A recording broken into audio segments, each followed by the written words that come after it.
Boa noite. Mackenzie hoje está em festa, recebendo tantas autoridades, pessoas queridas. Eu hoje, ao chegar e cumprimentar os nossos visitantes, eu já tive a alegria de rever um querido professor da década de 70, professor Inocêncio Coelho, lá na Universidade de Brasília. Isso me alegrou muito o coração, né? Encontrar o ministro Cláudio Santos, do Instituto dos Advogados do Brasil, também, e ter um ícone como o professor Tércio Sampaio Ferraz Júnior, né, para falar um pouco sobre a teoria do Hans Kelsen, né? A gente vê verdadeiros ícones conosco, né?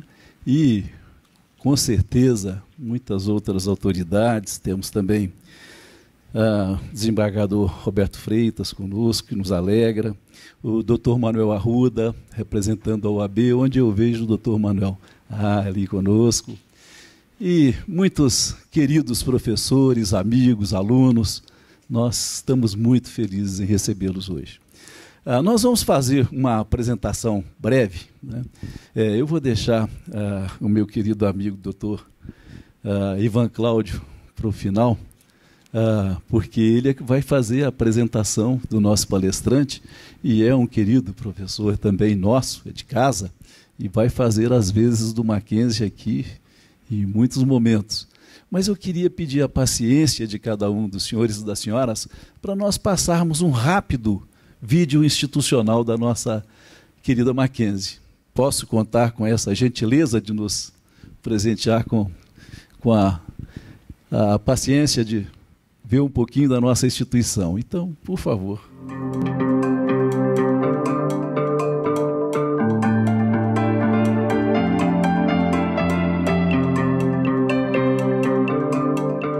Um espaço que vive e respira educação. Uma instituição orientada para um ensino academicamente excelente, socialmente relevante e economicamente sustentável.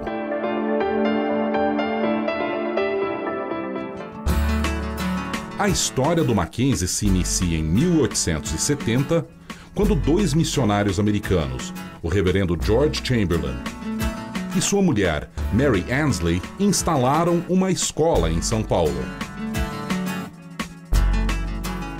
A escola americana, como passou a ser chamada, tinha uma proposta radical para a época. As classes eram mistas e não se exigiam tarefas decoradas. A escola foi uma das primeiras no Brasil a aceitar filhos de escravos, mostrando sua visão e pioneirismo.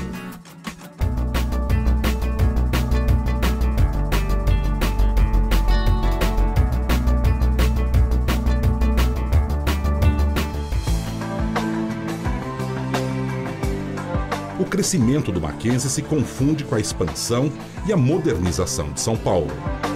No final do século XIX, o benemérito Sr. Mackenzie doou um terreno que mais tarde viria a se tornar a Escola de Engenharia. Em 1952, o Mackenzie se transformou na Universidade Mackenzie. Em 1998, acrescentou a palavra presbiteriana ao nome, tornando-se a Universidade Presbiteriana Mackenzie. O Mackenzie, desde o início, surge como uma expressão de fé.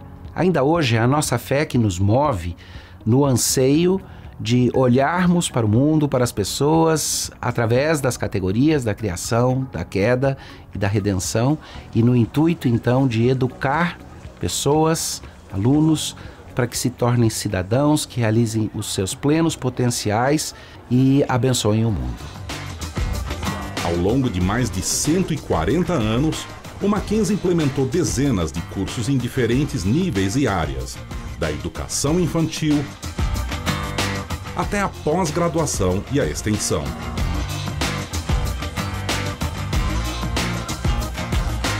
A proposta pedagógica continua a ser um dos grandes diferenciais do Mackenzie, tanto no mercado quanto na vida de seus alunos. A Universidade Presbiteriana Mackenzie oferece cursos com alto padrão de qualidade, com projetos curriculares baseados numa concepção acadêmico-pedagógica focada no processo de ensino-aprendizagem, por meio do qual se desenvolve o protagonismo do estudante nas atividades de ensino, de pesquisa e de extensão. Desde suas origens, o Mackenzie preserva o lema educar e não apenas instruir, procurando promover o desenvolvimento harmônico das dimensões física, moral e intelectual de cada aluno. Não é por acaso que entre os alunos do Mackenzie figuram muitas personalidades ilustres da história do país. O espírito mackenzista permanece ao longo dos anos. Nos anos 90, a atuação do Mackenzie ultrapassou os limites da cidade de São Paulo. Hoje são mais de 40 mil mackenzistas estudando em 5 unidades: Alphaville, Brasília, Rio de Janeiro, Campinas e Higienópolis. O Instituto Presbiteriano Mackenzie tem feito investimentos significativos em sua expansão. A inauguração do edifício McGrath, em março de 2016, é uma prova cabal disto.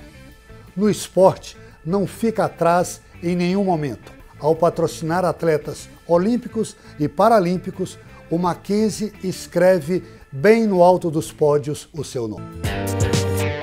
Também é importante mencionar a excelência do corpo docente do Mackenzie. Professores titulados, currículos em constante renovação, preocupação em formar mais do que bons profissionais, cidadãos. As ações extensionistas demonstram o compromisso social do Mackenzie ao incentivar atividades de caráter comunitário e filantrópico que relacionem as práticas de alunos e docentes com as necessidades da comunidade. São programas, projetos, eventos e cursos ligados à arte, cultura e línguas estrangeiras. O Mackenzie Soluções foi criado para atuar junto a empresas privadas, públicas e do terceiro setor, com projetos de consultoria, pesquisas e cursos in company. Educar o ser humano para o exercício da cidadania e da dignidade dentro dos fundamentos cristãos e reformados. Transmitir valores morais e éticos que servirão como referência para o desempenho vitorioso do mackenzista na sua vida como profissional e cidadão.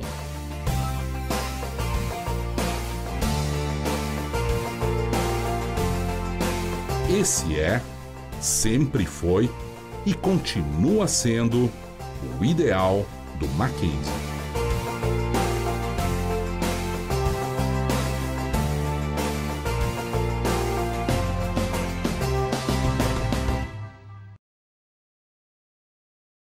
Estamos em Brasília há 22 anos com a educação básica, dos 2 aninhos ao ensino médio.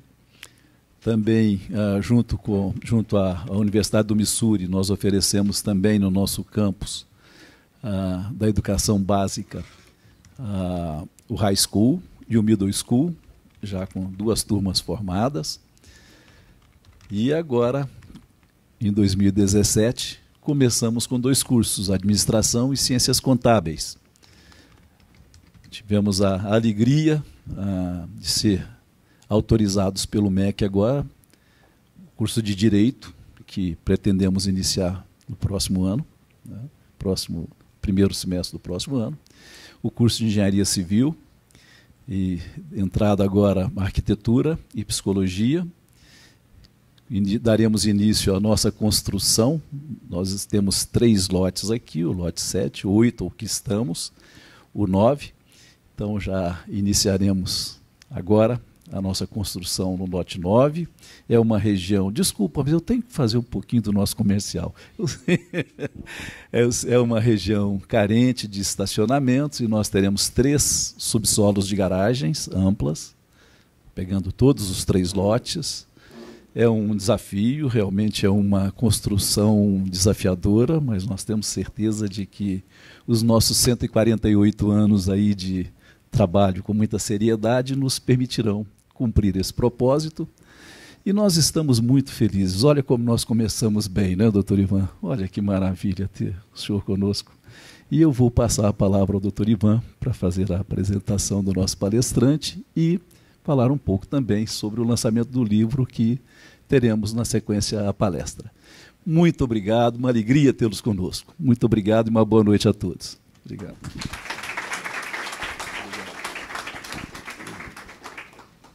Boa noite a todos. Eu quero agradecer imensamente, primeiro, ao Mackenzie por esse espaço, por ter nos aberto essa oportunidade, e agradecer também aos autores, que eu pediria agora que pudesse se colocar de pé para que os demais pudessem conhecer. Os autores, por favor, fiquem de pé.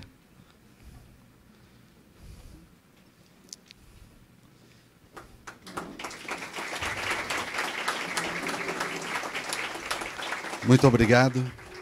Muito obrigado. Esse é um primeiro momento que o Mackenzie nos concede para apresentarmos esse primeiro livro, que é uma organização, mas teremos um outro lançamento já no segundo semestre, e com a presença do professor doutor José Eduardo Faria, que é decano da Universidade de São Paulo. Eu não sei se... Só tocar aí, que ela colocou. Aqui já está. Então, a tese que foi defendida no doutorado, nós apresentaremos, e o Mackenzie, então, nos abriu essa oportunidade, também com a palestra do professor José Eduardo Faria, que falará sobre os paradoxos, desafios e alternativas do Poder Judiciário no Brasil, à face da justiça brasileira, pela atuação do Supremo Tribunal Federal. Então, eu acho que será desafiador, porque o professor José Eduardo já tem vários artigos e livros a esse respeito sobre a função e a atuação do Poder Judiciário e do Supremo Tribunal Federal. Nós gostaríamos de agradecer também a presença do professor Técio. Eu, pessoalmente, penhoradamente, não sei como retribuir-lhe tão amável resposta a isto. E sabe, professor Técio, que nós todos o admiramos muito. Os seus livros, vários aqui gostariam que fossem autografados, né? Mas o senhor nos foi muito precioso em vários momentos, não somente como alunos, mas como professores também. Sempre o temos lá para consultar. Então, o senhor seja muito bem-vindo. Espero que essa seja a primeira de outras vezes que o senhor possa vir e abrilhantar aqui a faculdade. Viu? Então, eu gostaria agora de passar a palavra ao ministro Cláudio Santos, do STJ, e presidente do Instituto dos Advogados do Brasil, seção DF, que vai fazer uma palavra de saudação do Instituto, que nos apoia também, ao professor Técio.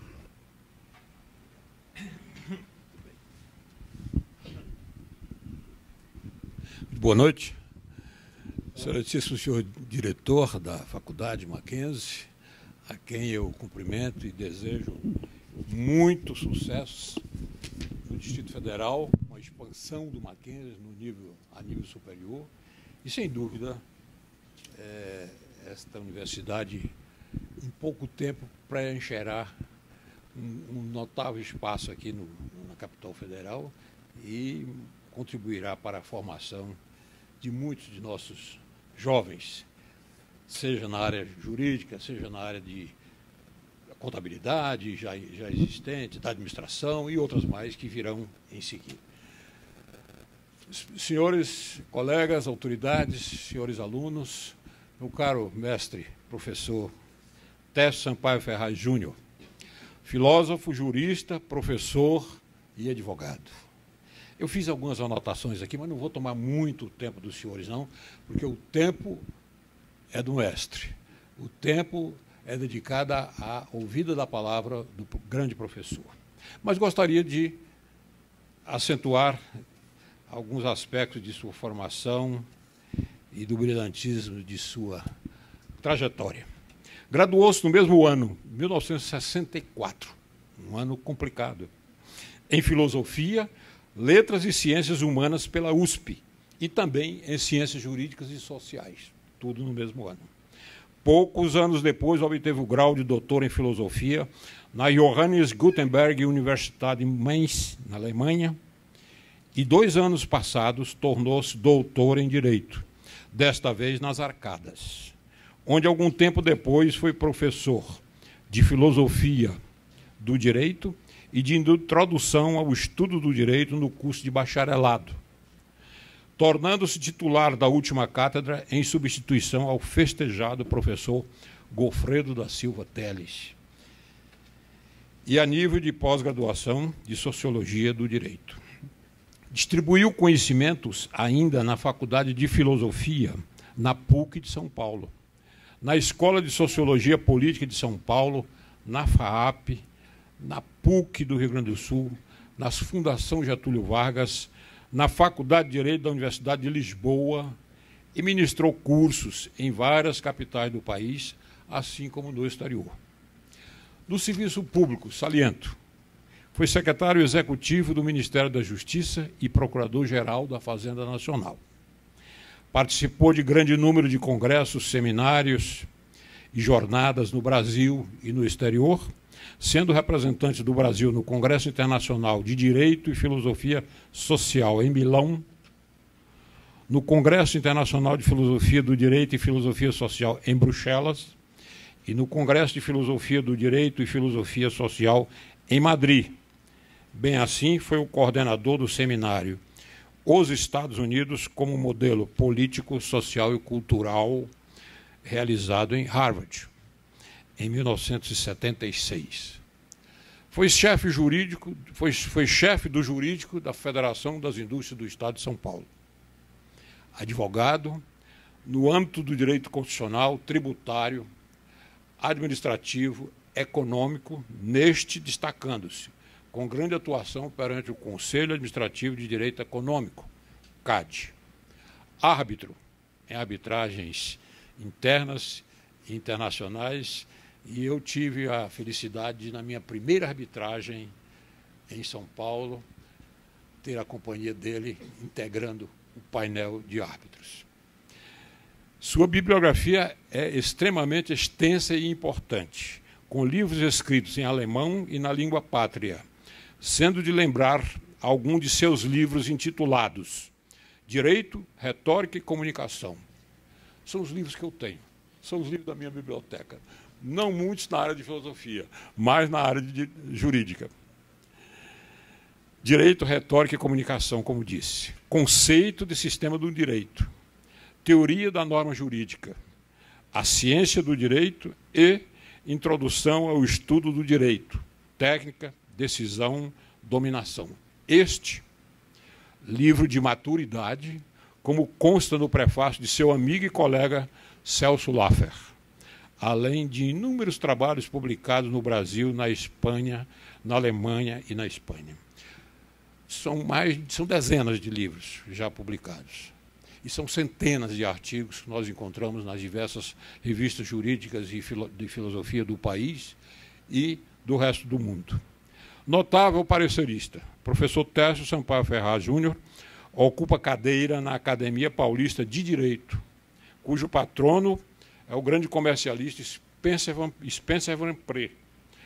Ocupa ainda várias outras importantes associações, sediadas principalmente em São Paulo. É membro do Instituto Brasileiro de Filosofia, do Instituto dos Advogados de São Paulo, nosso congênere, porque eu sou presidente do Instituto de Advogados do Distrito Federal, do IADF. Portanto, uma instituição bem mais nova do que o IASP, que o IASP já é centenário, não é verdade? E ainda integra a Associação Latino-Americana, ou integra a Associação Latino-Americana de Metodologia de la Enseñanza del Derecho, além de participar de várias outras entidades de ensino e de pesquisa.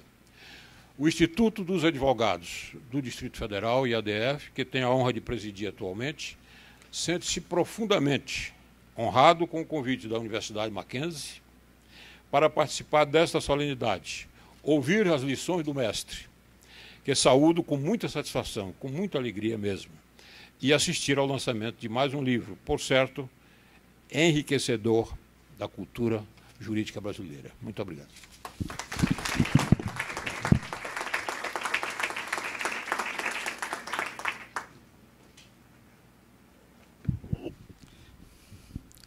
Passo a palavra, então, ao professor Tércio, por favor.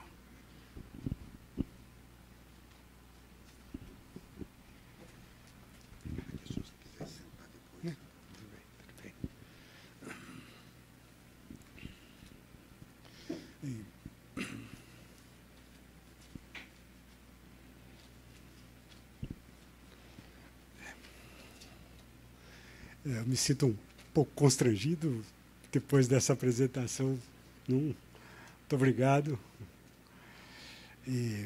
Mas gostaria de saudar a todos, em especial os meus amigos diletos, Inocêncio, não? Que está agora juntos num livro, não? Isso é bom. Não? Parabéns ao coordenador, não? Seu diretor. É um prazer estar aqui no Mackenzie. O Mackenzie, eu não estudei no Mackenzie, mas o Mackenzie tem uma ligação forte com minha família. Meu pai era presbítero, não? Então, por aí, não? Mas minha mãe era católica e meu tio-avô fundou a PUC de São Paulo e a PUC de Campinas. Então, enfim, as coisas se juntam. Não? E eu me sinto muito satisfeito desse momento, já que falamos de presbiterianismo, enfim, meu pai presbítero, minha mãe católica, meu tio Monsenhor Salim, não?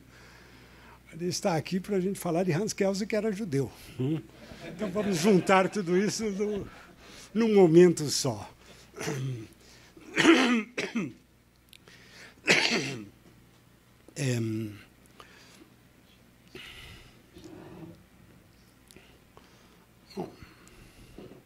Hans Kelsen é uma figura extraordinária. Não é preciso que se diga.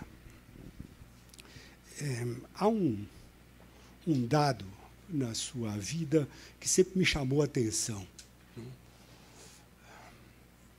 Ele começou a produzir no início do século XX, e não demorou muito, já em 1911, ou 1905, já pela primeira vez, mas 1911 depois, já se esboçava aquilo que depois veio ser chamado por muita gente de a pirâmide, aliás, uma metáfora equivocada, porque ele fala em escada, não fala em pirâmide, mas, enfim, a pirâmide kelseniana, não? Enfim, a ideia de uma norma fundamental, coroando todo um arcabouço normativo, isso é conhecido, não? Sendo que, já no fim da vida, ele já estava com 78 anos, não? Numa conferência, ou um seminário, ao qual ele foi, depois de anos e anos nos Estados Unidos, em Viena, onde se encontrou com velhos discípulos, não? Em conversa com os discípulos, isso foi gravado, está até reproduzido, em conversa com os discípulos, não? Uns deles, ou alguns deles, um especificamente, um que o provocava, dizia: mestre, o senhor sempre foi contra direito natural. Não? E ele dizia: sempre fui contra o direito natural, natureza humana, ou mais na linha do iluminismo, o direito natural racional, um direito pensado. De fato, eu sempre fui contra. Daí o discípulo insiste, um velho professor também, o discípulo insiste e diz: mas o senhor acha que não existe um direito pensado, uma norma pensada? Ele falou: não. Ele falou: mas o senhor sempre disse que na ponta da pirâmide, ou no mais alto degrau, não, está uma norma fundamental, que o senhor mesmo diz, não é a Constituição positiva, nem é a primeira Constituição historicamente positivada, mas é uma norma pensada. O senhor diz que é uma norma pressuposta pela razão. Portanto, por que o senhor é contra o direito natural, racional, que fala em normas pensadas. O senhor mesmo admite uma delas, pelo menos na sua teoria. Essa norma é pensada. Nesse momento, Kelsen se vira para esse e para os outros discípulos, amigos, não? Ele tinha 78 anos e diz: eu passei a vida inteirinha defendendo essa ideia, essa noção. Mas quero dizer que mudei. Não defendo mais que exista essa norma pensada. Foi um escândalo. Todo mundo ficou olhando para ele e ninguém entendendo coisa nenhuma. Ele, infelizmente, não publicou em vida nada sobre isso. Mas existe uma obra póstuma, onde se esboça, é uma obra póstuma, não é acabada, onde se esboça o que ele punha no lugar disso. O fato é importante, ou pelo menos para mim foi sempre importante, por perceber em Kelsen uma criatura incrível. Mudar não é fácil. Inclusive, mudar desse modo, porque ele altera aquilo que ele, durante 50 anos ou mais, enfim, não tinha defendido intelectualmente. Você ser capaz, num momento da sua vida, com 78 anos, de dizer, eu errei, acho que não é isso, é uma coisa admirável. Isso é muito difícil. E essa pessoa foi assim. Também foi um homem de uma atividade conturbada. Ele não foi apenas esse teórico, de uma teoria pura do direito, nós sabemos disso. Foi um homem prático. E um homem prático que enfrentou dificuldades na sua época. Um homem prático que terminou propondo e criando a corte austríaca, cujo modelo depois se espalhou por toda a Europa. E é até hoje um dos modelos de corte constitucional, a criação dele, a proposta dele. Isso a gente sabe. Foi um advogado que esteve no Ministério do Exército da Áustria, antes da Primeira Guerra Mundial.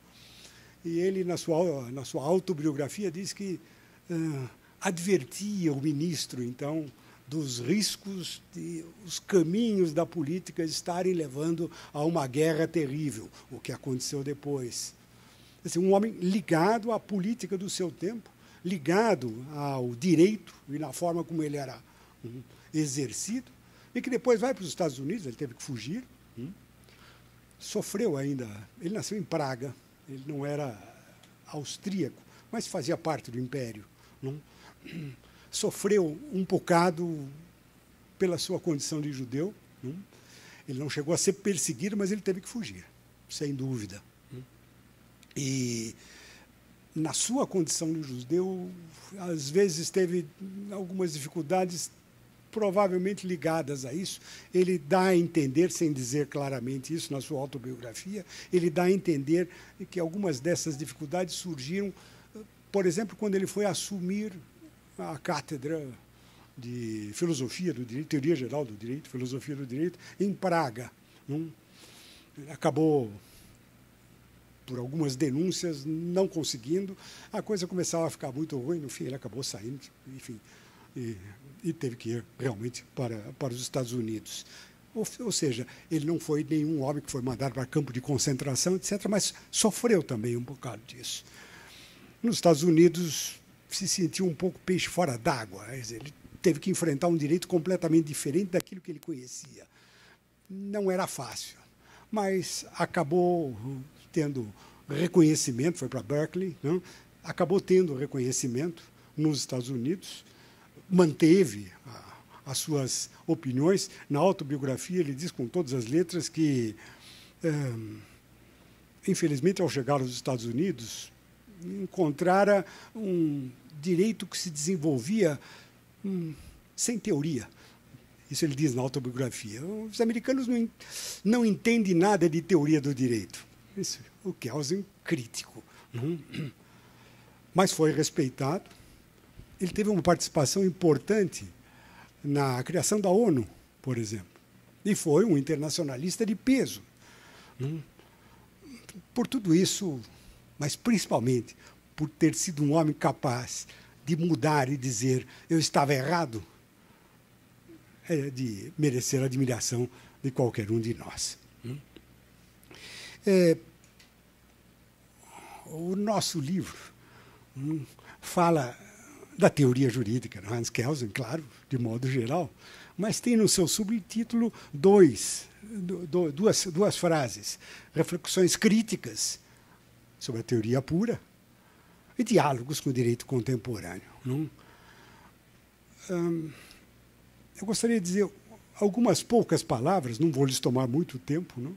Algumas poucas palavras sobre cada um desses momentos. Começando com o primeiro, crítica, teoria pura. Sempre foi algo muito discutido. O que isso significava? Teoria pura. Uma das críticas que se fez, crítica no seu sentido negativo, que se fez sempre a Kelsen, foi no sentido de que ele ignorava o direito como uma experiência multifária, enterrada dentro da vida social, política, e que essa ideia de uma pureza não fazia absolutamente sentido para qualquer um que exercesse ou que tivesse algum contato com esse mundo chamado mundo jurídico. Esse tipo de crítica, na verdade, esquecia de pelo menos um termozinho que está ali, teoria pura, e foi bem colocado. Curiosamente, não está escrito teoria pura do direito, está escrito apenas teoria pura, mas mostra que a pureza é um adjetivo ligado à teoria e não ao direito. Ou seja, a primeira coisa que sempre se observou quando a gente se debruça sobre o Kelsen é que a pureza é da teoria, não é do direito. Quer dizer, Kelsen nunca disse que o direito era puramente, enfim, desligado da vida política, social. Ele próprio escreveu um enorme trabalho sobre economia, e o direito como um objeto social. O que ele tentou fazer foi outra coisa, foi tentar dizer que a teoria deveria ser pura, não o direito. O direito, obviamente, não era. Isso nos dá a chance de fazer uma observação curiosa a respeito. O que quer dizer teoria pura? Uma possibilidade é dizer que o que Kelsen tentou fazer foi propor uma teoria jurídica que estivesse, essa é uma possibilidade, purificada de elementos estranhos a uma teoria jurídica. Essa sempre foi uma possibilidade. Ou seja, uma teoria do direito cuida do direito de uma forma muito peculiar. Teoria do direito não é sociologia do direito, teoria do direito não é ciência política do direito, teoria do direito não é antropologia jurídica. Tudo isso pode ser admitido. Mas uma teoria jurídica que se pretenda ciência, ela tem que ter características próprias, método próprio, modo próprio de lidar com o seu objeto. Essa é uma explicação possível a respeito do que significa a teoria pura do direito. Vamos purificá-lo de elementos que lhe são estranhos, elementos de teoria estranhos. Quando a gente fala em teoria, nós temos que pensar no verbo grego, no theorem, que significa contemplar, observar. Portanto, quem contempla, contempla de uma perspectiva. E essa perspectiva tem que ter uma pureza em termos de método. O método tem que ser puro. E ele tem que ter características próprias. Essa é uma primeira observação. Mas agora vamos olhar um pouquinho para o que o coordenador colocou ali, reflexões críticas sobre a teoria pura. E aqui a gente pode, talvez, fazer uma incursão curiosa. Quando a gente pensa na ciência moderna, e quando nós pensamos principalmente num contemporâneo de Kelsen, que foi Husserl, que também era judeu, por sinal, Husserl tem uma frase que marcou a sua filosofia, dizendo que a ciência moderna perturbou o nosso contato com o mundo, com as coisas, com os outros seres, com os seres humanos. A ciência perturbou isso porque ela acabou criando uma espécie de barreira entre o ser humano e as coisas. E daí o mote fundamental da filosofia de Husserl foi voltar às coisas mesmas. Nós temos que voltar para as coisas mesmas e tentar entendê-las tais como elas são. Ou seja, a fórmula expressiva que ele trazia é: vamos voltar na forma de um apelo filosófico para as coisas como elas são, e não como a ciência nos descreve e com os seus paradigmas acaba ocultando o mundo tal como ele é. Nós começamos a ver o mundo só pelos olhos do conhecimento. Vamos tentar chegar às coisas mesmas. Pois bem, esse apelo filosófico de Husserl talvez coubesse também para esse objeto, agora vamos falar dele, tão variado nas suas manifestações, como é o direito. Essa é uma das coisas, qualquer um de nós sabe, uma das coisas mais difíceis de se definir, o que é direito.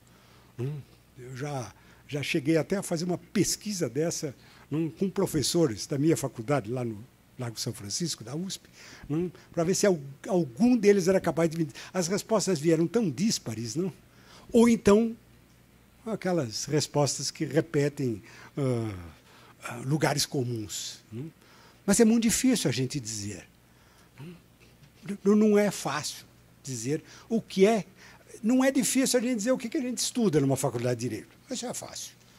É só olhar o currículo, isso é simples. O difícil é dizer, afinal de contas, o que é o direito, ele mesmo. Enfim, voltar às coisas mesmas. Só para lhes dar uma ideia, minha filha tinha ganhado um carro, fez 18 anos, e ela saiu com o carro feliz, parou na frente de uma garagem para buscar qualquer coisa na esquina. Quando voltou, o carro estava riscado. Ela ficou possessa, né? E desconfiava de alguém que tinha riscado, que ela viu ali. Enfim, voltou para casa triste, chorando. Riscaram o carro. Então. E a mulher disse, não, vamos, você sabe quem foi? Ela falou, eu sei quem foi, eu vi e tal. Então, vamos entrar com uma ação. Não? E falou para mim, vamos. Eu olhei e falei assim, esquece, não vou fazer ação nenhuma, vamos consertar o carro. Espeto de... Casa de ferreira, espeto de pau, não adianta nada, você não sabe de nada. Vamos falar com fulano de tal, que é nosso amigo, etc., que é advogado, ele vai falar isso. E ela foi conversar com um amigo. Aí voltou, e a mãe falou, então, o que ele disse? Ele falou assim, seu pai está tão pobre que não consegue mandar consertar o carro, esquece disso. Minha mulher ficou possessa. E falei, é isso mesmo, sabe, esse negócio aí, ela é formada em Direito, em Brasília. Esse negócio aí que vocês ficam ensinando, que você fica ensinando, aí direito, não? Isso não existe. Não? Isso não existe. O que é isso que não existe? Que a deixou furiosa? Afinal, o que é isso? Direito. Essa é a pergunta que a gente pode fazer olhando Husserl. Agora, voltando às coisas mesmas, talvez tenha sido, se não conscientemente, no inconsciente, algo que Kelsen procurou na sua teoria pura. De algum modo, ele tentou entrar nessa pergunta. O que é o direito? Mas o que é o direito Não esse direito que a gente estuda na faculdade, ou que a gente pratica como advogado, ou que usa, ou que tem que aplicar como juiz, etc, etc. Não isso. Afinal, o que é isso mesmo, o direito, a coisa mesma, por assim dizer? Do que é que nós estamos falando? A dificuldade dessa volta à coisa mesma talvez seja porque, quando a gente tenta saber o que é a coisa mesma, qualquer coisa, o direito é uma delas, não? Nós sempre topamos com alguma coisa que está em segredo e que aparece e emana em segredo. A palavra grega apócrifo é boa para dizer isso, não? Esse krifos, em grego, é o secreto. É o secreto que você não consegue ver. E o apo, o sufixo apo é aquilo que emana, aquilo que aparece de algo que é secreto.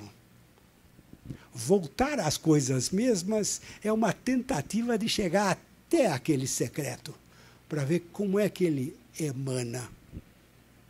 Isso não é fácil. Talvez, essa é uma hipótese, Kelsen, com a sua teoria pura do direito, tenha tentado fazer isso. Eu acabei de dizer que pura é a teoria, não o direito. Mas, ao fazer um método capaz de, com uma purificação, chegar ao direito, a que direito ele quis chegar? A esse que nós ensinamos e tudo mais, ou ele quis chegar a esse núcleo secreto que está lá escondido? Talvez, sem querer, Kelsen tenha sido um metafísico, alguém que tentou ir até ali. Tentou ir até ali, até porque isso é uma coisa importante até para se chamar a atenção. Na introdução, no prefácio, à teoria pura do direito, Kelsen diz com todas as letras: a teoria pura do direito não é uma teoria do direito positivo. Não é uma teoria do direito positivo. A pergunta é, se não é uma teoria do direito positivo, que diabos é a teoria pura, então? Nessa linha dá para a gente refletir um pouquinho. Talvez ele estivesse indo atrás daquele segredo. Ele falou, eu não estou fazendo, diz ele, eu não estou fazendo teoria do direito positivo. Mas ele disse algo que também impressionou e virou um lugar comum no conhecimento jurídico no século XX. Direito é norma. Todo mundo sabe que Kelsen, para citar Kelsen, direito, o que é o direito? O direito é norma. Só que o senso comum jurídico fez a ilação que Kelsen não fez. E o que é norma? Norma é o direito positivo. Ele nunca disse isso. Isso ele nunca disse. E por isso que vale a pena a pergunta crítica. Não? Afinal, o que ele quis nos dizer com a sua teoria pura? Que não é o direito positivo, é norma, mas não é norma posta. O que é isso, então? Bom, a resposta, o direito é norma, mas não é norma posta, não é fácil de ser elucidada. Esse foi o grande esforço dele na teoria pura do direito. Não é fácil dizer, pô, se não é norma posta, o que é, então? O que é essa norma que não é posta? Ele tinha um desafio que a língua alemã lhe colocava, ostensivamente. Quando você pensava em direito, e pensava normativamente no direito, você tinha que pensar em algo que era posto. A palavra lei, que em português vem de lex, que está ligada a leger, a ler, a palavra ler. A palavra nomos, que em grego está ligada ao verbo nemein, que significa partilhar, dividir. dão pistas estranhas. O que norma tem a ver com ler, com leitura? O que norma tem a ver com partilhar, distribuir? Provavelmente tem, e tem muita coisa. A lei era alguma coisa que era falada lá entre os romanos, primitivamente. Por aí, nós poderíamos fazer uma especulação, mas não foi essa a especulação que Kelsen fez, pensando germanicamente, em alemão, Gesetz. Gesetz é algo posto. Setzen, em alemão, significa pôr, estabelecer, colocar. Ora, se norma, pensando em alemão, é Gesetz, norma jurídica é norma posta. Portanto, está certo. O que é direito? O direito é norma posta. Mas não foi por aí que ele... No comecinho ele foi nesse caminho. Mas depois, como pensando na pureza da teoria, deu um passo para trás e falou, não é isso. Ok, não há norma com a qual a gente possa se confrontar à primeira vista que não seja posta. De alguma forma, ela tem que ser posta. Não? Ou proclamada, ou ditada, ou escrita. De alguma forma, ela sempre é posta. Para a gente pôr alguma coisa como normativo, no entanto, e agora começa a entrar dentro desse secreto, que é difícil de se dizer o que é. Nós temos que pensar que se trata de uma posição que tem algumas características que o senso comum percebe. Não? É uma posição que nos obriga. É uma imposição que tem força, que impera. Imperatividade, força, obrigatoriedade, são, de novo, palavras em torno do que é isto, afinal. O que é que produz isso? A norma. Mas o que é a própria norma? É algo posto? Num certo sentido, a norma é algo posto. Isso é inegável, pensou ele. E posto como? A proposta que está na teoria pura é clara. Posto por um ato de vontade. Se eu falo em império, se eu falo em obrigação, o mundo humano é um mundo cheio de vontades, e alguma vontade impera, ela manda nas outras. Ou seja, positivar significa ato de vontade, dizendo que é assim e não assado. E ponto. É isso. Só que isso não satisfez a Kelsen. E foi nesse momento que ele falou, não é bem isso. Isso é a lei. Isso é realmente o chamado direito positivo, mas não é isso que eu quero descobrir. Eu quero descobrir outra coisa. Eu quero saber o que está por detrás disso, ou o que está escondido lá, o secreto, o apócrifo. É o apócrifo que eu quero descobrir o que é. E aí faz ele a sua proposta conhecida, a sua hipótese conhecida, dizendo que normas são postas por atos de vontade, mas não é o ato de vontade que é aquilo que nós procuramos. A norma é uma entidade que não depende do ato de vontade. Afinal, o que é uma norma? O que a gente estabelece por ato de vontade? A resposta dele, analisando as normas do direito positivo, foi: nós estabelecemos relações. Você escolhe uma conduta qualquer e atribui a ela uma consequência, sanção. Estou pensando bem, norma, embora num primeiro momento pareça ser o resultado de um ato de vontade, no fundo, tirando o ato de vontade, o que sobra é uma relação.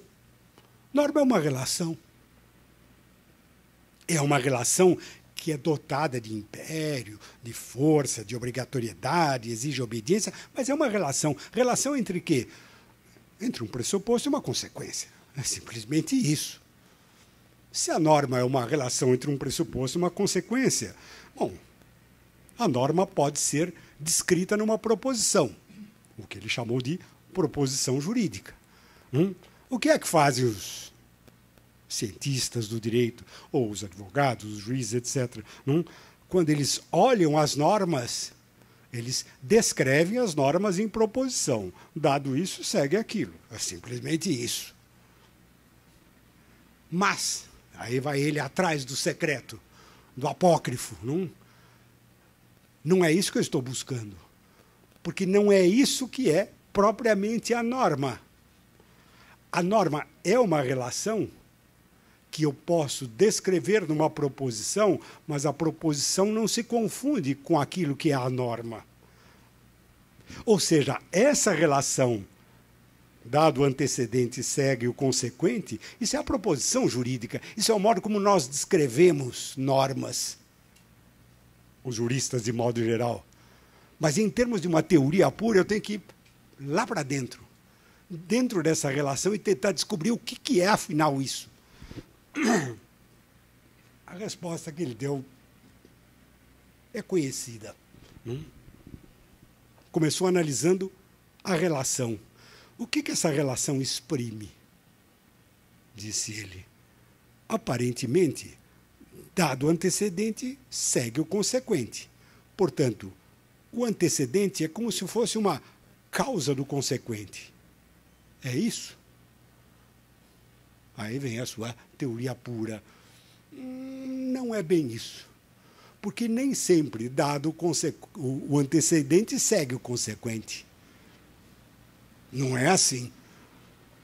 Bom, se nem sempre, então a norma poderia ser uma relação probabilística. Na maior parte das vezes segue, às vezes não segue. Uma relação frequente. Não satisfeito com essa resposta, ele diz, também não é isso. A norma não é uma relação de possibilidade frequente. Não tem nada a ver com isso. A norma exprime... Ele procurou na língua alemã, a tradução diz um dever ser. Nós tivemos que juntar duas palavras. Não? O alemão é uma só, sollen. Não? A norma é um dever ser.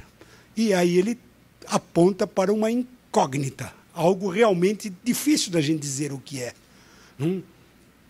Tentando explicar isso, ele próprio, na teoria pura, diz, e o dever ser não é um ser. Parece uma brincadeira de palavras, não?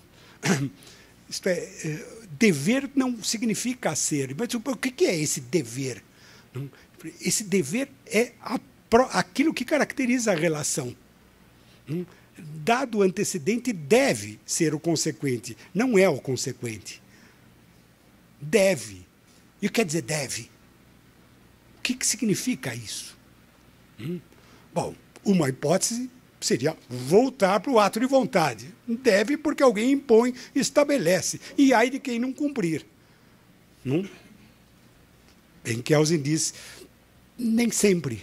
Até porque, muitas vezes, há alguém ali por detrás querendo fazer com que aquele a consequente seja cumprido, ocorra, e você vai dizer que nós não estamos diante de uma norma. É o que faz o assaltante. Passe o dinheiro. Dado o antecedente, vem o consequente. O dinheiro tem que vir para cá. E isso não tem nada a ver com norma jurídica. Vai ele atrás do seu apócrifo e vem com a hipótese, dizendo que normas são relações curiosas. Propriamente, elas não são coisa nenhuma. Se tudo que existe é, norma a rigor não existe. Não existe porque ela não é nada disso. Ela não é nenhuma dessas coisas. Então, o que é a norma? Ela não é. E a resposta dele foi, se ela não é, o que ela é?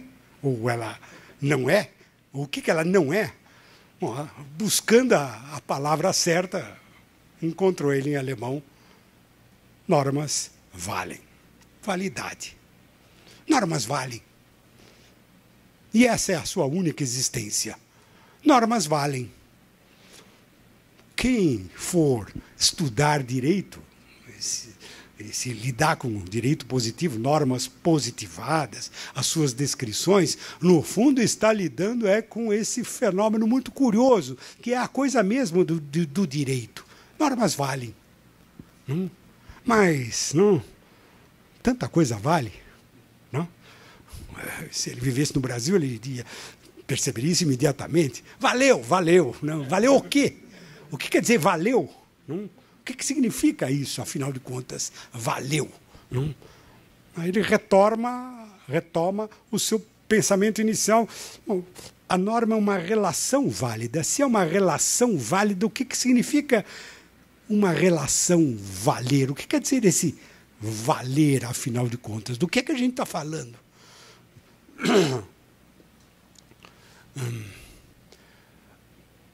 Aparentemente, ou à primeira vista, a relação é entre algo que deve ser ou que implica a consequência.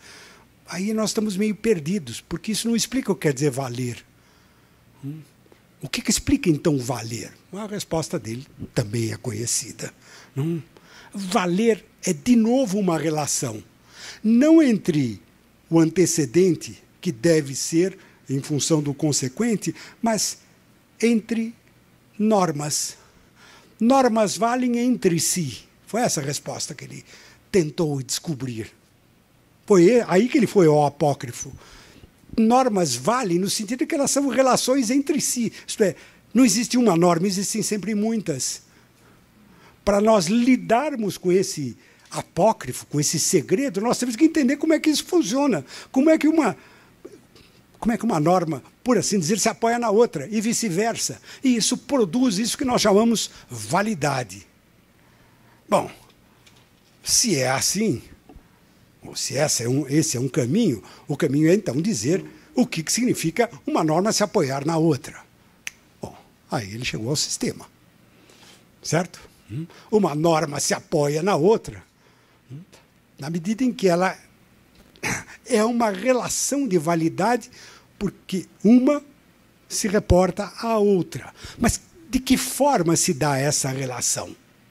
A resposta que ele encontrou: na forma de uma cadeia contínua de normas. A relação não é de implicação, como na lógica, mas é de imputação, disse ele. E a relação de imputação é diferente de implicação, o que deu um grande problema para os lógicos. Todo mundo diz que Kelsen é um dos pais da lógica do direito. Ele é, no sentido de lógica das proposições jurídicas. Mas, no fundo, ele estava nos dizendo: as relações entre normas não são lógicas. Uma norma se relaciona à outra em termos de uma ordem, em que uma ordena a outra. A relação é de subordinação, não de implicação lógica. Quando, para ser trocando em miúdos, quando o legislador pronuncia a sua norma e o juiz pega essa norma e aplica, a relação não é uma relação de implicação lógica. Não existe silogismo aí. Dado o que o legislador falou, o que a Constituição disse, então segue que... Isso é lógica. O que Kelsen nos disse, falando, não esqueçam disso, não é assim. Tanto que pode acontecer, e Deus sabe se não acontece muitas vezes, que as decisões que o juiz dá lá na ponta são absolutamente ilógicas se a gente olhar toda essa relação. Ah, mas é o caso concreto, são os princípios, nós tivemos que interpretar, e também tem essas... Kelsen foi nesse ponto e disse, é isso aí, é disso que eu estou falando. Esse sistema que explica o que significa validade, em que normas se apoiam umas nas outras, esse sistema não é um sistema de implicação. É um sistema de subordinação de ordens. E um sistema de subordinação pode, eventualmente, ter lógica, mas não precisa ter lógica. Uma decisão judicial não precisa ser lógica. Mas daí vem um problema. E se ela for um contrassenso total?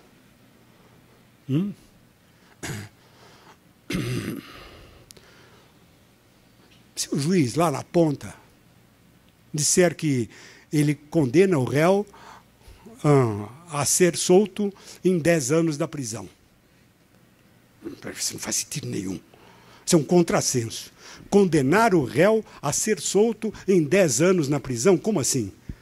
Isso não faz sentido. Se não faz sentido, eu preciso pensar que esse sistema que me explica o que significa validade. Validade significa que a norma está lá dentro e se apoiando nas outras, não de uma forma lógica. Mas esse sistema tem que ter um mínimo de sentido. Se não tiver sentido, acabou tudo também. Faz parte do direito sem ter sentido.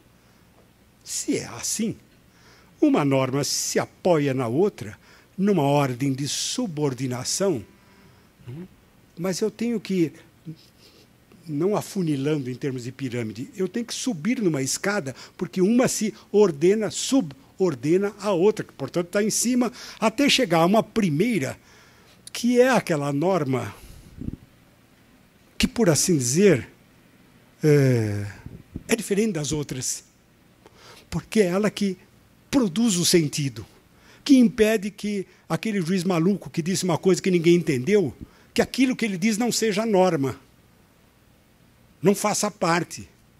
Existe uma espécie de império, força, numa primeira norma que dá sentido a tudo. Essa norma é uma norma do pensamento, é razão. Essa é a norma fundamental. É aquela que dá sentido a tudo. Ou que faz com que, embora o direito seja produzido por normas que são produzidas por vontades, embora sejam essas normas válidas e não logicamente válidas, porque a relação não é uma relação lógica, o todo tem que ser pensado. Senão não faz sentido. Senão as maiores besteiras que se dissesse e que ninguém entendesse também seriam normas. Não é bem assim. O direito não funciona desse jeito. Aliás, o direito e qualquer ordem normativa, vai dizer Kelsey. A ética, por exemplo, a moral também funciona do mesmo jeito. Mas, enfim. Portanto, e aí chegamos ao começo. Não? A primeira norma é uma norma pensada. É a pergunta do discípulo. Então, existe um direito racional. A primeira norma é pensada. É aí que entrou o pensamento. É o que dá sentido. Esse sentido tem que ser razão a todas as normas que valem. E, no entanto, o Kelsey, no fim da vida, né, com 78 anos, ele morreu logo depois, veio dizer: eu estava errado. Não existe norma pensada. Como assim? Então, o que existe no seu lugar? Se essa norma primeira não é uma norma pensada, se eu tirar isso, o que eu ponho no lugar? Para ter um sistema e para manter a ideia de que norma é uma relação de norma a norma. O que eu ponho no lugar? Não? Naquele momento, acossado pelos discípulos, mas então o que está no lugar? Kelsen respondeu: na ponta está um ato puro de vontade. Uma ficção. Ninguém entendeu nada do que ele falou. Como assim? Um ato puro, uma pura ficção. O que é isso? Não é fácil da gente entender o que ele quis dizer com isso. Mesmo lendo a obra póstuma. Ele nunca conseguiu esclarecer muito bem o que é isso. Mas o que é esse? O que é essa ponta? O último degrau da escada. Esse ato puro, uma vontade absolutamente pura. Será que dá para a gente, pelo menos, ter uma pista para dizer o que é isso? O que será que aquele homem de 78 anos quis dizer com isso? Nesse trabalho póstumo, na Teoria Geral das Normas,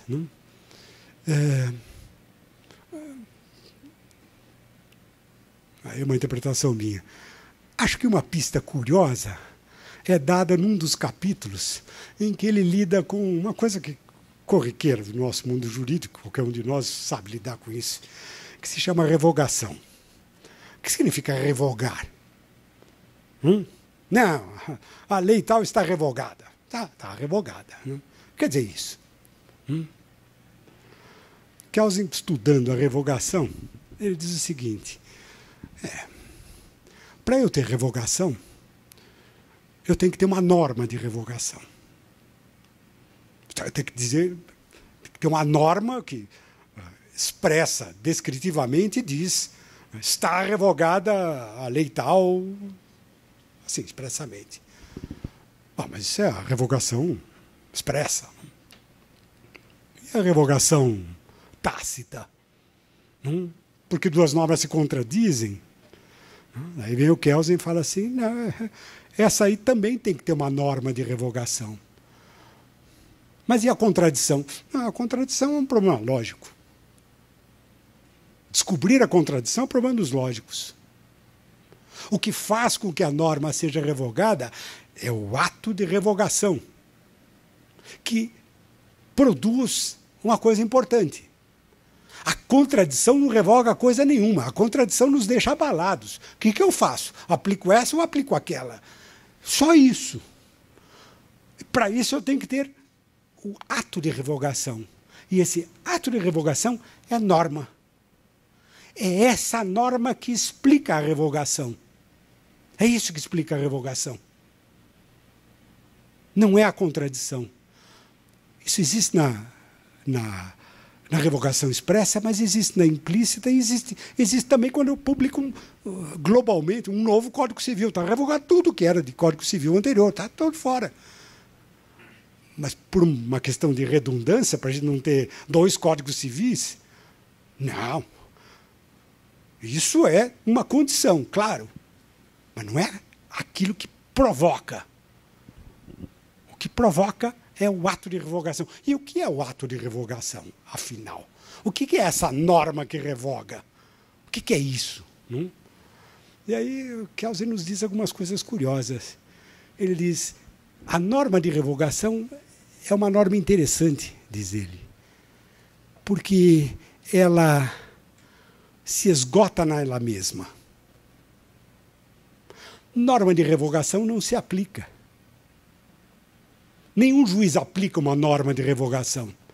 Porque a norma de revogação se esgota quando ela surge. O que ela faz? Ela tira a validade de uma outra norma, ponto. E quando ela tira, acabou. Nenhum juiz é obrigado, ou nenhum advogado é obrigado a pedir a revogação. Você não pede a revogação. A revogação é, bom, nós diríamos em latim, ex vi legis. Não? O que quer dizer ex vi legis? Ela ocorre. Ela retira. Esse retirar, por assim dizer, não é bem uma relação. A norma de revogação, ela não estabelece um antecedente e daí tem um consequente. Isso é engano. Se fosse assim, ela faria parte do sistema, como as outras normas. E ela some. Aliás, diz Kelsen, é por isso que não pode haver repristinação. Porque como ela, por assim dizer, entra e sai, não dá para você repristinar. Porque ela já tirou a outra. Para fazer isso, você precisa de outra norma. Aquela de revogação sumiu. E com ela sumiu a retirada. Se você quiser fazer com que aquela norma volte, você precisa de um novo ato legislativo.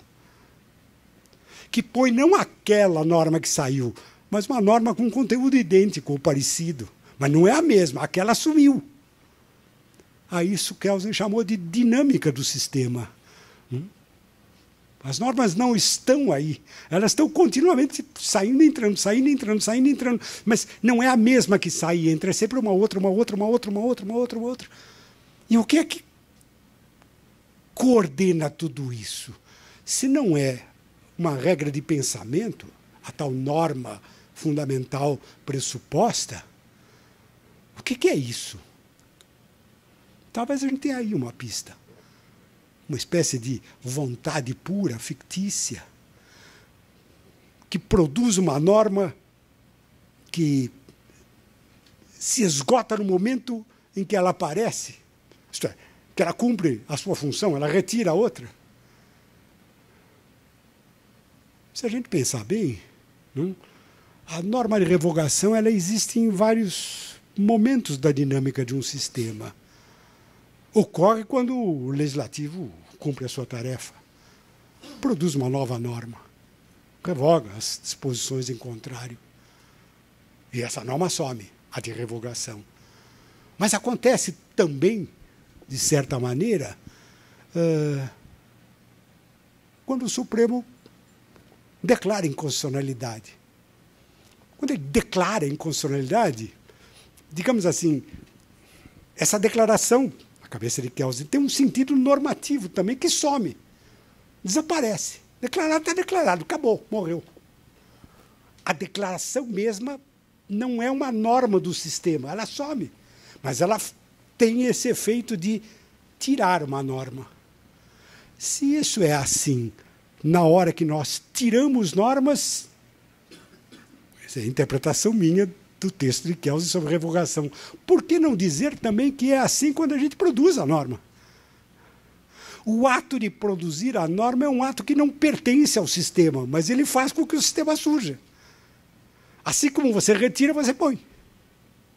E o que é esse ato interessantíssimo que é capaz de explicar o apócrifo, o direito como normativo? É um ato puro, ou, como disse o Kelsen, é uma vontade fictícia. Usando um termo do mundo de hoje, virtual, não existe, mas está lá. Está lá. Qualquer criança é capaz de mexer nela. Ela está lá. Kelsen foi um autor genial. E a grande genialidade do autor, além de ser capaz de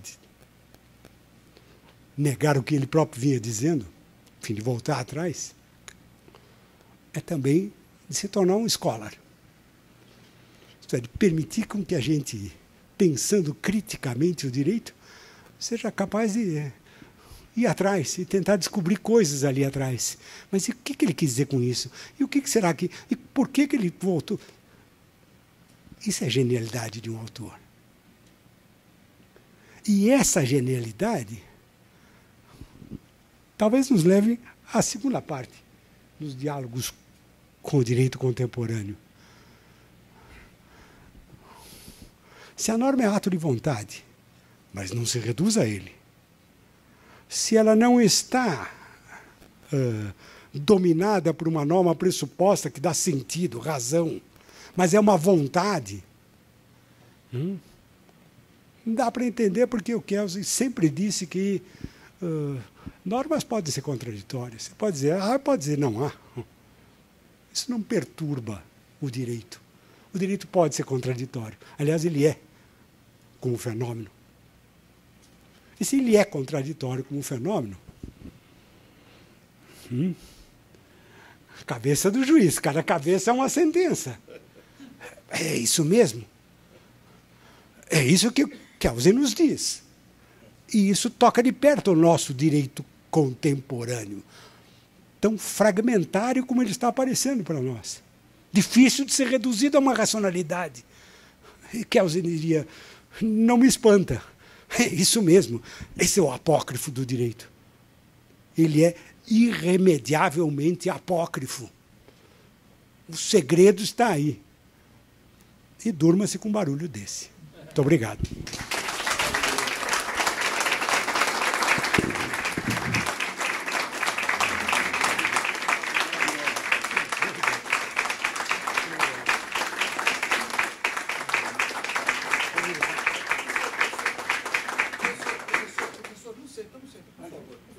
Ivana, eu vou pedir licença quebrar o colo, eu não resisto. Eu não resisto.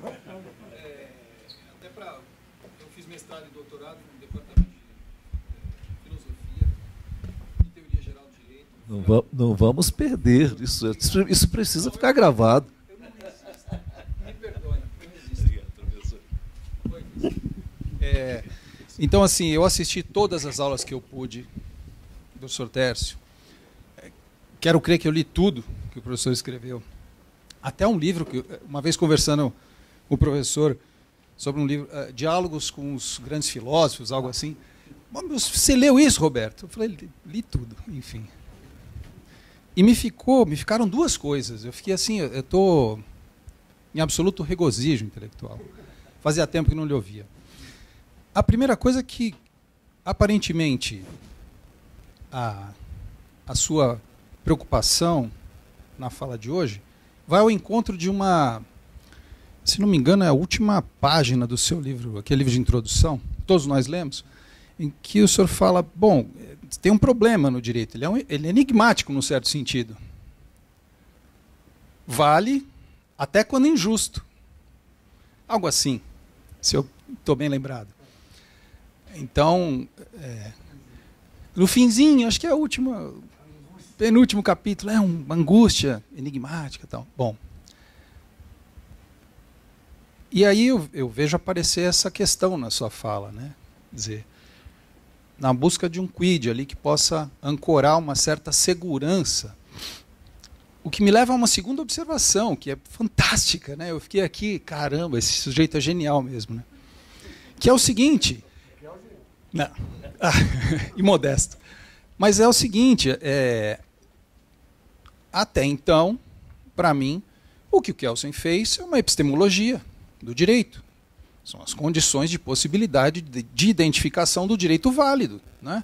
Para todos nós. O Henrique vai falar a mesma coisa, o Zerbini fala, é isso aí mesmo. Mas o que o professor Tércio colocou agora foi a possibilidade de que ele tivesse preocupado com uma ontologia jurídica. Se eu entendi. Um metafísico esconde, pois é. Então, se pudesse falar só um pouquinho mais sobre isso, porque eu estou assim, explodindo de alegria intelectual mesmo. 2 minutos, talvez, se é confirmado isso mesmo. A ideia é essa. Enfim, o objetivo dessa apresentação foi exatamente esse. Eu tenho um velho amigo que já morreu, o Luiz Alberto Vará, que dizia que os grandes autores eles se tornam, a expressão do Vará, né, condição retórica de sentido. Não? Enfim, você cita o Kelsen sem nem ter lido o Kelsen nunca na vida. Não? Isso é muito comum, e não só com o Kelsen, com muita gente, que se torna condição retórica de sentido. E o Kelsen se tornou uma condição retórica de sentido do outro lado, não? Como o tal normativista, não? Aquele enfim, que pensa numa pirâmide, não? Enfim, que culmina numa norma que dá racionalidade a tudo. Foi assim que ele foi visto. Não? E que levou a uma série de questões de direito positivo, não? Que as perguntas são colocadas. Não? Esse é o Kelsen, tal como ele normalmente é visto e é apresentado. Não? Sem dúvida. Não? Esse é o Kelsen. O que me intrigou, e me intrigou desde o momento que ele falou que a norma fundamental não era uma norma pressuposta, nem pensada, nem da razão, foi, se não é isso, que diabo esse homem estava dizendo? Não?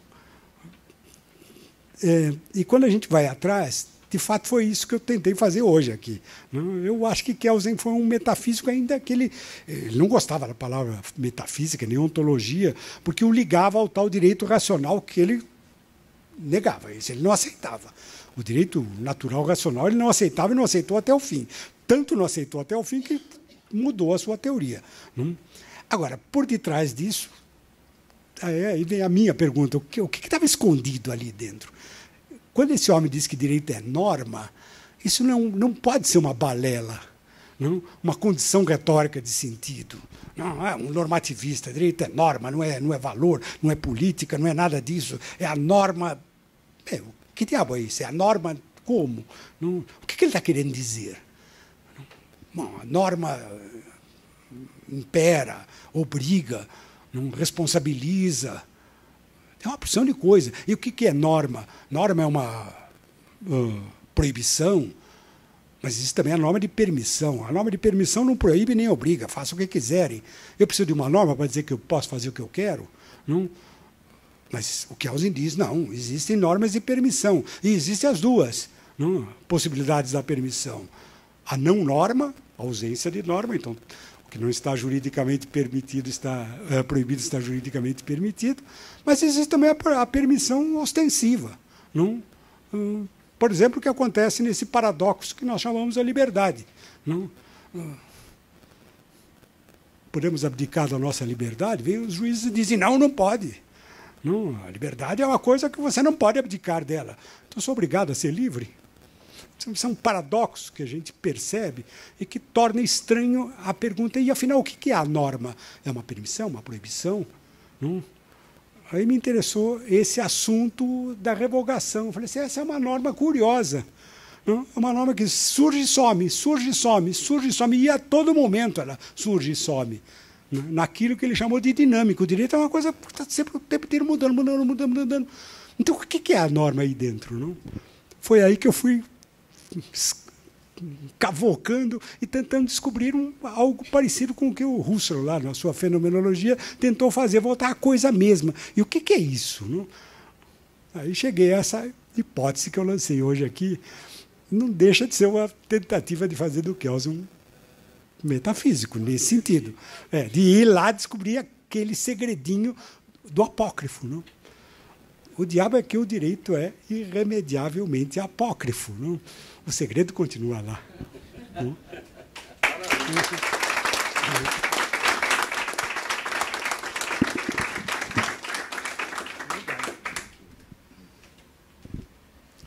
Muito obrigado, professor Técio. Alguém mais gostaria de fazer alguma pergunta? Bom, então, professor, nós temos que escrever agora um novo livro, o Apócrifo. Né? Aquele que não está... Exatamente. Tá bem? Então, nós agradecemos muito. Foi uma brilhante exposição e uma instigação para novas pesquisas, não é? Sem dúvida. E agora nós vamos convidar a todos para descer, nós temos um momento lá de coquetel, que é self-service, logicamente, e também podem colher também os autógrafos dos autores lá embaixo, tá bem? Muito obrigado pela visita de vocês, muito obrigado a todos. Boa noite. Senhores, só mais um momentinho. Quem gostou, e eu acho que todos, da palestra do Dr. Técio, ela estará disponível no site da faculdade. Então, recomendem para quem tiver interesse em ouvir, ou vocês mesmos interesse em ouvir novamente, né, ela estará disponível lá no site da nossa faculdade, né, brasilia.mackenzie. Tá? Outra coisa, quem estiver interessado no certificado dessa palestra, né, por favor, se não fez ainda, faça a inscrição, depois vocês mesmos poderão emitir o certificado pelo mesmo site. Tá bom? Muito obrigado. E vamos aos autógrafos.